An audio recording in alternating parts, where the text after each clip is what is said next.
একটা মজার কথা বলি, স্বামীর যখন টাকা থাকে না তখন তার বউ এবং বাচ্চা ছাড়া দুনিয়াতে কেউ আপন থাকে না, এমনকি তার মা বাপ ভাই বোন ভাবি বাচ্চা কেউ না। পুরা ফ্যামিলির সবাই আপনার হাজবেন্ডের প্রতি কম গুরুত্ব দেবে, কিন্তু যখনই দেখবেন আপনার হাজবেন্ডের পকেটে টাকা আসা শুরু হয়েছে, তার মায়ের মুখে শুরু হয়েছে মিষ্টি কথা, আহা আমার ছেলে, ভাই কিন্তু পিঠে হাত দিয়ে বলবে আমার ভাইটা তো জোস, আর ভাতিজা তো কাকা কাকা বলতে পাগল। পুরো ফ্যামিলি তখন এক হয়ে যাবে, শুধুমাত্র বউ আর বাচ্চাটা আউট। এটা কঠিন রিয়েলিটি। পুরুষের টাকা হলে সবচেয়ে আগে দূরে যায় তার বউ আর বাচ্চা।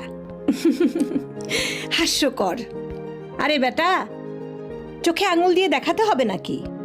তুই যখন বিপদে ছিলি তখন এই দুটো মানুষই শুধু তোর সাথে ছিল, তোর বউ আর বাচ্চা। তারা কবরের আগ পর্যন্ত তোর সাথে থাকবে, বাদবাকি সবাই মধু খাওয়া মৌমাছি।